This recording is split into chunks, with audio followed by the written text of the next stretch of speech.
Miss Pinky, hello, are you there?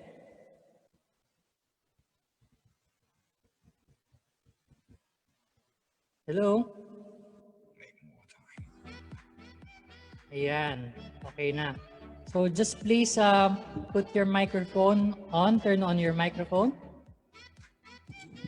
Hi, so they can Jester. hear you.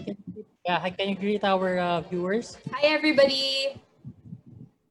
All right, so let's start. Let me introduce to you our next and final speaker for this day. Maria C. Lilita Bautista, or Miss Pinky.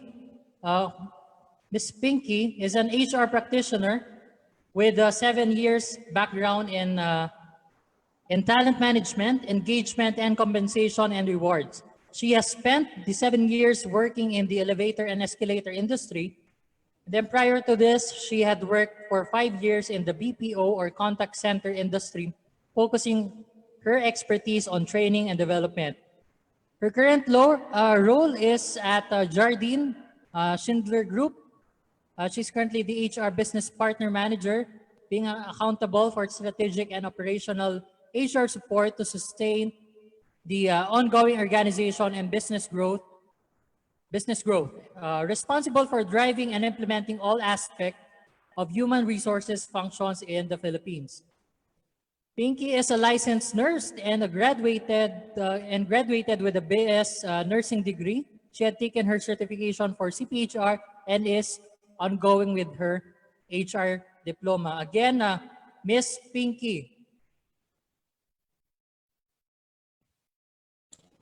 Thank you so much, Jester. And I wish everybody the warmest afternoon. I'm sure that you had a jam-packed session with the other speakers. And thank you, CPHR, for organizing this for our community. So it's making sure that as we go through the post-crisis, we are still learning through our network and through our partnership.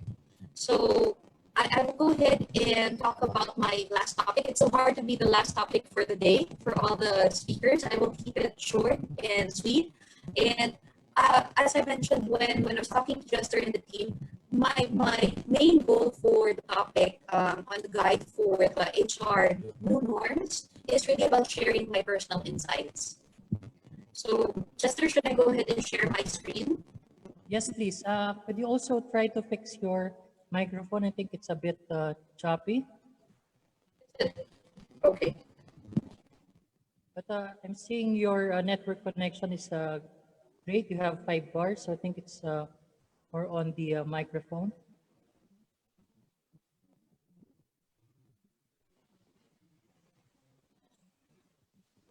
So just let me know if you guys can see my screen.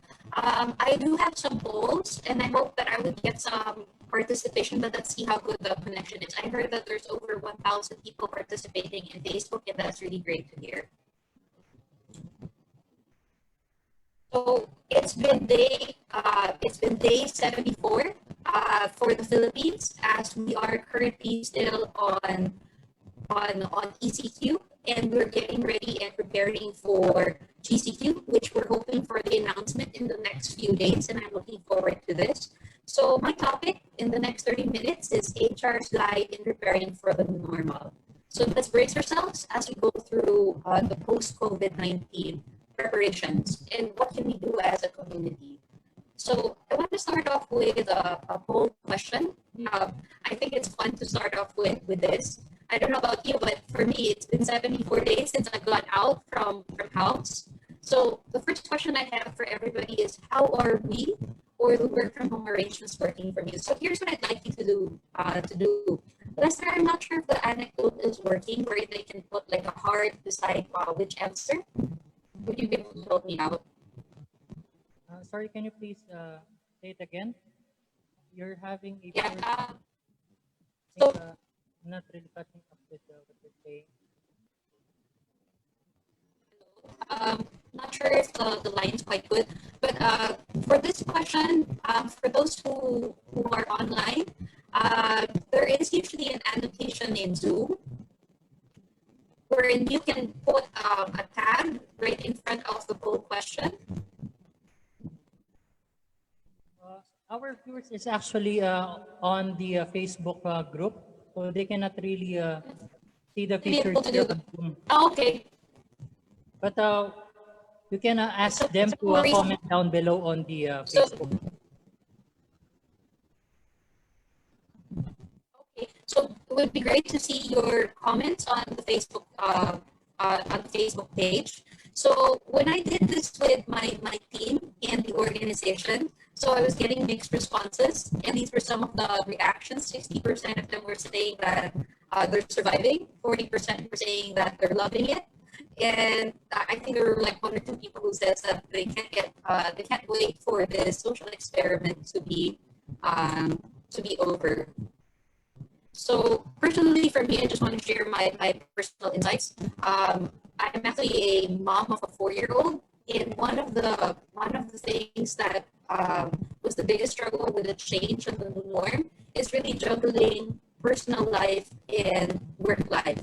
Unlike before, you would have years wherein you could really focus in work, being in the office. Now you have to find creative ways to get your 4-year-old to do something else while you're attending webinars such as this one, doing meetings, doing contact tracing, which are the normal things that HR do. And I really have my hands up to the community. It's been so busy, I'm sure, for you guys, just like myself, as we get ready to ensure that our people are safe and healthy and we resume the normal work.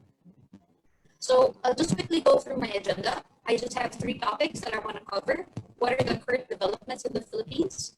And I want to focus, the meat of my session will be on the workplace safety and health return protocols, because this will be the new norms released by DOLE and DTI. And last but not the least, it's, as I said, it's about sharing of my insights, what our organization has been going through for the past 74 days. And the insights are very personal, so I hope that you win from it. But I do have a full disclosure that each company runs differently. So your resources may be different. How you guys are going to set up after this new norm may also be different. So I hope that you'll be able to take away a few things from the workshop. So now, what are the developments in the Philippines? So we all know that we went through 3 phases. We went through phase 1, phase 2, and we're gearing for phase 3, which we're hoping to be announced by June 1st. So of course, because of these restrictions, as I mentioned, each business runs differently. Some of you may have already returned to work on skeletal workforce. Others are still not yet operational and will go operational afterwards. While others, I hear, based off the surveys that we've been doing and looking into our clients as well, have decided to close shop altogether.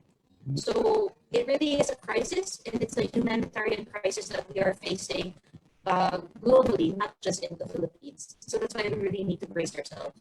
And one of the major differences that I want to think of is, if you look at studies outside, some studies would talk about the virus as a war against the virus or COVID. But the mindset I have when I was doing my own insights, looking at this and preparing for the new norm, we need to tackle it in a different approach, that it is a long term and it will be a marathon. So maybe some of the things to start off first before you make preparations for the new norms in your organization is to really take a step back and reflect. And that will help our organization get ready for the future. This one is the latest cases. So something to also ponder on as a community, knowing that this is when we are on general, or we are on still on modified quarantine. Then this number of cases. What more when the general quarantine comes? Are we going to expect wave 2, wave 3? So as an HR community, as an organization, these are some things that we need to factor in and prepare for. And that's why this is what I want to focus on. What is some of the reality that we have to do.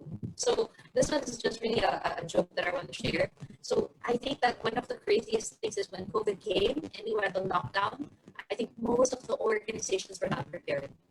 One of the things, the first budget that they cut in HR is usually on digital transformation, but suddenly there's a shift, because just like what you're seeing in the picture is, because there was this colliding point, everybody needed to adjust to the new norms. And we gotta be really brace ourselves for change, be open in mindset because this is really going to be the new trend for now. In fact, what I'm foreseeing is even as we go through the changes, I don't think that the full workforce will be coming back.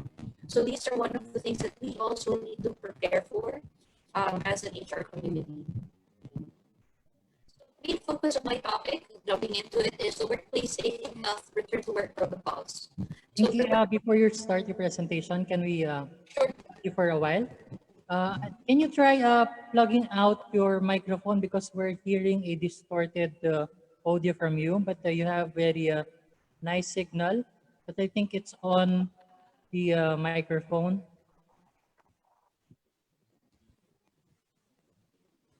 Can you try again? Can you try? Can you try speaking?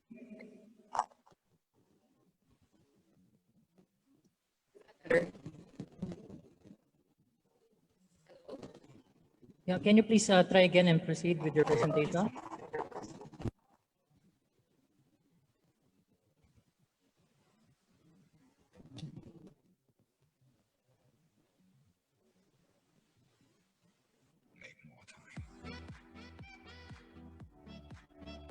Chester, hello, is that better? I'm hearing you fine, but it's kind of distorted. I'm not sure if it's your network problem or your microphone, but I can hear you somehow fine, but the others find it somehow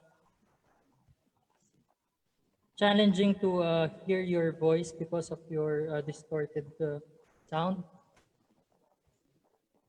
Can you please try speaking again? You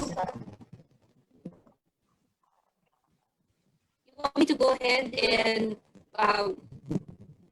hello? Can you guys hear me? Is that better? We can hear you, but I think it's going better. Please proceed. Okay. So as I was talking, we're talking about the workplace safety and health return to work protocols. So these are the standards. You can reference it to the Department of Labor and DTI. So they released guidelines as we went into a modified G. And I'm sure that we will actually get more guidelines as soon as we convert into the GCQ.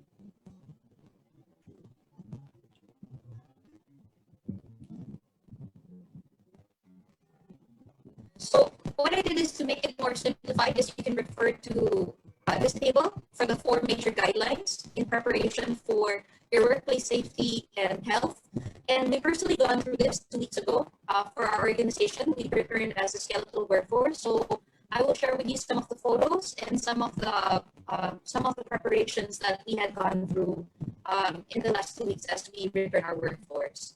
So one of the first things that was recommended is really mental resilience and physical, to increase physical and mental resilience for the workplace. So some of the 3 major things that was mentioned on the guideline is really staying healthy, consideration for the HR or for the organization to provide medicine, vitamins, and the mental health counseling.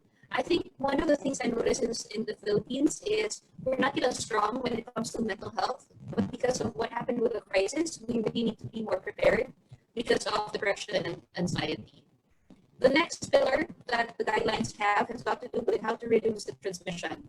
So I'll also share my personal insights on how we had set up and some of the practices. So one of the things to really gear for, and I think this one is one of the things that we face every day and still talk about as an organization, it's really the cost that we have to prepare for in order to make everybody return to work. So some things to consider would be the face mask, the health reporting, the temperature check, disinfection, and the lights. Other things I'm sure your organization has been doing this is minimizing the contact rate.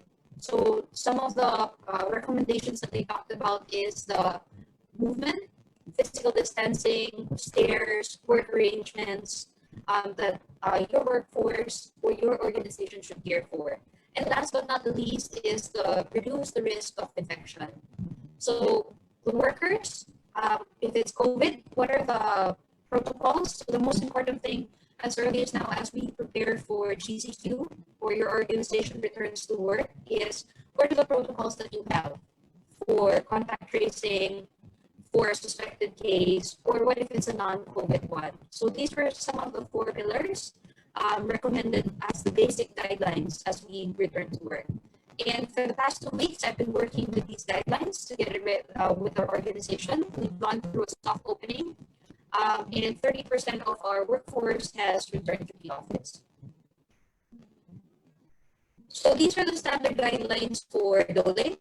You can find it in their Facebook website and the like. So some of the recommendations for being healthy, as we mentioned already, is vitamins, exercise, and getting 8 hours of sleep. While for the transmission, it's all about temperature checks, sanitizers, and face masks. So I'll jump into some of the practices that we did. So one of the things that we really did as an organization is to focus on the people and being there. So we had a lot of activities focusing on tips and tricks during work from home and how to elevate it. So like for our HR team, every week we would actually have a virtual home sweat home or a physical exercise. So some of you may be doing this as well. So it's 1 hour each day in the morning live stream. We did Zoom as well. Other things that I had personally promoted to the team for HR is actually having happy hour. So everybody would bring some snacks, would be in this meeting, have a cup of coffee, talk about how the day was. So it really was one of the things that we tried to do to engage people and make sure that the mental resilience was there and the physical. So other things, tips and tricks, how to do it work from home, and we even had a photo contest. So you will see some of the mechanics. I hope this helps you in setting up some more guidelines or some activities that you can do for physical and mental resilience. For transmission, now this one, as I mentioned, it varies really per organization, depending on the budget, depending on the requirements that you have. But basic protocols is there has to be face mask, whether you decide to give reusable face masks, whether you buy disposable face masks, is really purely up to your organization. So we were very fortunate that we had donations from the larger Schindler community, and we got face masks. So what we did is 2 weeks prior to the return of employees, HR together with the safety and health team were packing the kits and making preparations for the checklist. So one of the things that we did is upon return to work, they had to mandatory fill out a checklist or compliance, so it would be easier to do contact tracing for the individual as well as the health check. Other things that we did is we set up the foot wash and we had to restructure the office setup. So 2 weeks prior was one of the considerations, and then every day we still make changes. You have another sample for a different organization there, one set up for social distancing. So marking areas, how far is 1 meter, were one of the things that we had also done for the setup. Miss Pinky, for last attempt, can you please try? Kasi since the distorted audio is still nandyan pa rin, can you try connecting again? I'll be removing you from the Zoom application since we're really interested to hear your topic. I will be removing you from the Zoom application and then try to join again. So let's try that. Maybe it will help the distorted connection. Let me disconnect really quick and restart, Jester. Sure, sure. Thank you.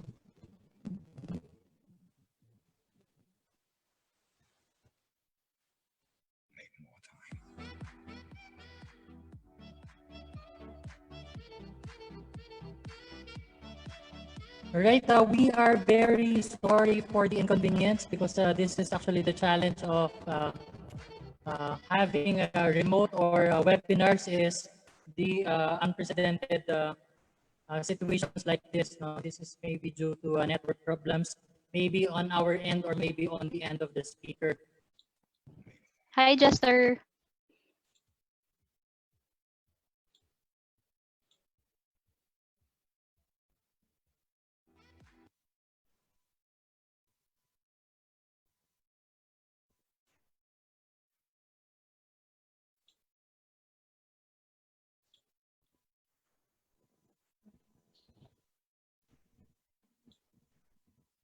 Please start. Okay, so I hope the connection's a lot better. I think these are one of the challenges that we face in the new norms. It's really being more familiar with digitalization as well as working with the connection that we have. So I stopped off a while ago with the first one, just to quickly recap. We were talking about how to reduce transmission. So each organization would deal with things differently, but these are the fundamentals required by uh, DTI and DOLE as you return to work. So the next one has got to do with minimizing contact rate. So there's a long list from DTI that they suggest. And one of the major things to watch out for is really preparing for those meetings, if it can go online, and the number of people in the office or in the workplace has been limited. So I think this has all been talked about across the community, even all the way to transportation. So let me share my personal insights on what we've been doing to minimize contact rate. So as I mentioned, we're working on the mindset that we're under the assumption that 30% of our workforce will no longer return or report to work. So it's going to be really on flexible arrangements that the organization we had geared for in our preparation. So some things to factor in as you resume or prepare for business would be your home office roster schedules and protocols for meeting and training. And I want to leave you with this note. So for HR, I think one of the things, because we deal with people, is HR, we would really need to think through how the human touch is not compromised during this high-tech environment. So personally, one of the things that I actually really miss is walking in the office, having a coffee break with some of our key talents, our employees, really getting to touch with them. And sometimes it's even easier back then, because if you needed something, all you needed to do was approach the desk and you would get the answers right away, versus now you would need to call people to get some of the items done, and the follow through is not there. But here are some of the personal things that we have been doing. We've been doing just like what CPHRs organized. We've been doing virtual learnings. We were still even having our town halls with the help of tools and resources. And I want to share one of my personal favorites, because personal touch is one of the things that we really gear for as HR. It's really most important that you have your HR employee catch-up sessions organized.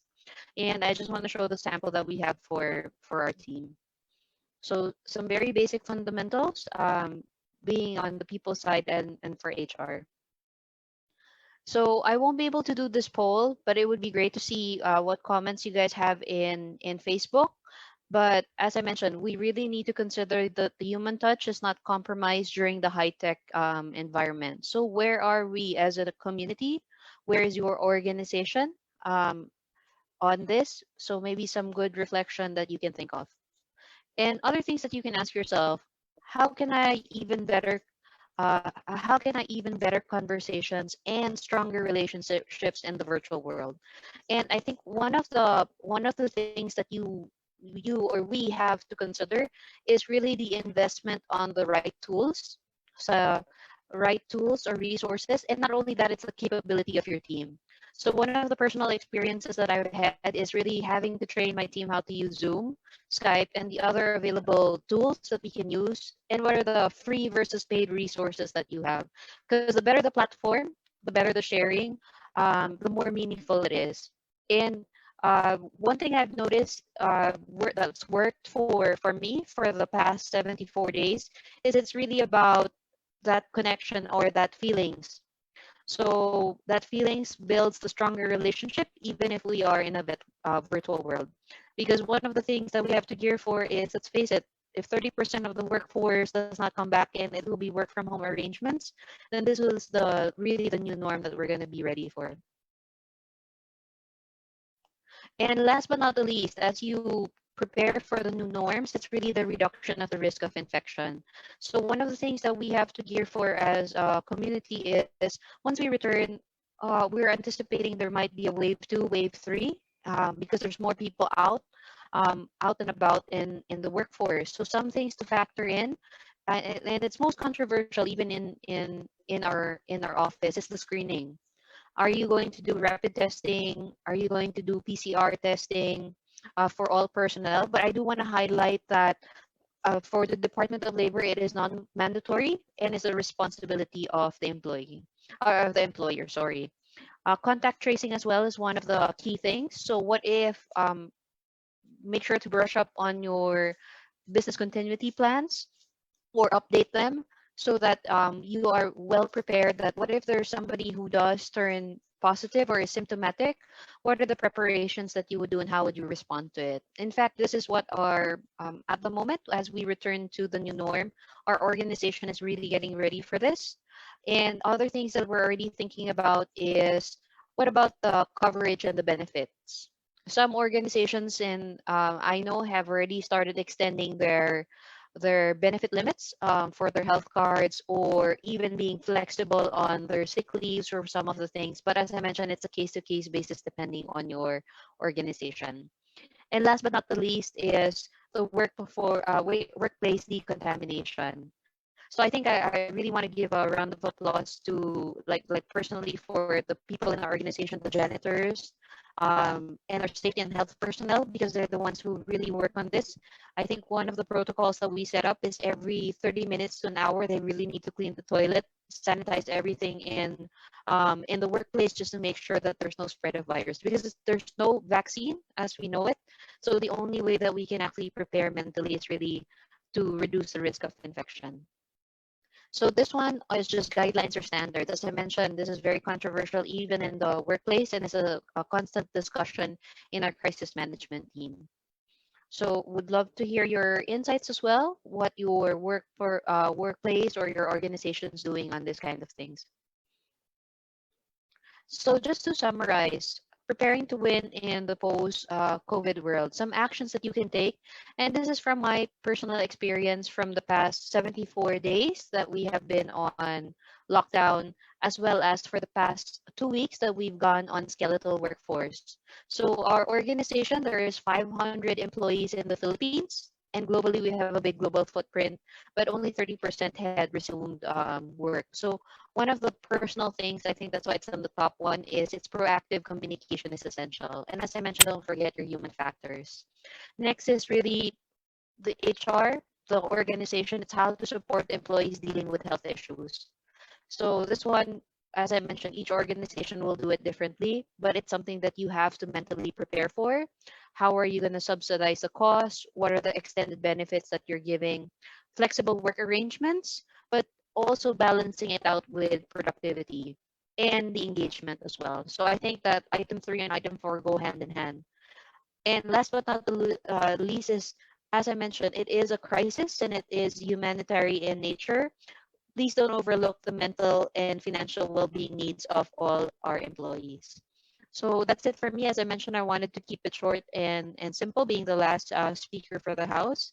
So if there's any questions, feel free to send it through the Facebook page or through Jester. I would be more than happy to connect with you guys. So thanks so much, CPHR, and thanks, Jester, for this opportunity. All right, thank you very much, Miss Pinky. I think we had a great session for this day. And would you like to give your viewers some imparting message before we end this assembly? Yep. So everybody, keep safe. Enjoy the extra family time with your people, and let's see. Let's fight. Let's fight the next 6, 12, 18 months together as a community in HR. Thanks, everybody.